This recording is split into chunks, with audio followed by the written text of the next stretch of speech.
সাপ্তাহিক ছুটির দিন শনিবার সকাল থেকেই দেশজুড়ে ত্রয়োদশ জাতীয় সংসদ নির্বাচনের প্রচারণা চলছে। শেষ সময় প্রার্থীরা নানা প্রতিশ্রুতি নিয়ে ছুটছেন ভোটারদের কাছে।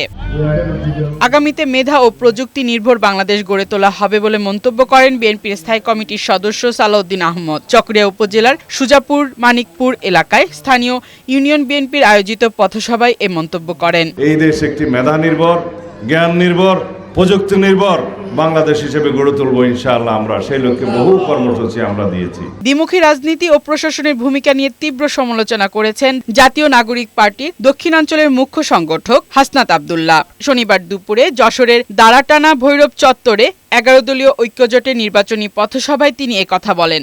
আজকে যদি আপনি কোন রাজনৈতিক দলকে পৃষ্ঠপোষকতা দিয়ে ক্ষমতায় নিয়ে যান, আগামীকাল আপনার সন্তানের চাকরির জন্য তাদেরকে ঘোষণা দিতে হবে।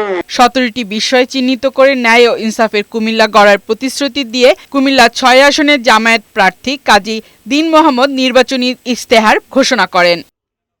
খুলনা মহানগরের 7 নম্বর ওয়ার্ডে গণসংযোগ করার সময় খুলনা 3 আসনের বিএনপি প্রার্থী রকিবুল ইসলাম বকুল সবাইকে নিয়ে ঐক্যবদ্ধভাবে বৈষম্যহীন দেশ গড়তে চায় বলে মন্তব্য করেন। নির্বাচন সামনে রেখে নোয়াখালী 4 আসনে ধানের শীষের পক্ষে নির্বাচনী প্রচারণা করেছে বিএনপি ও অঙ্গ সংগঠনের নেতাকর্মীরা।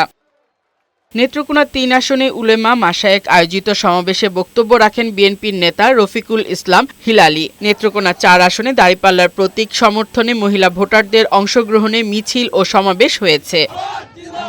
এদিকে মেহেরপুর 1 আসনে বিএনপির প্রার্থী মাসুদ তরুণ বলেছেন, প্রশাসনকে নির্বাচনের সুষ্ঠু পরিবেশ তৈরি করতে হবে। অন্যদিকে নাটোরের লালপুরে বিএনপি প্রার্থী ব্যারিস্টার ফারজানা শারমিন পুতুল নির্বাচনী প্রচারণা ও জনসভা করেন।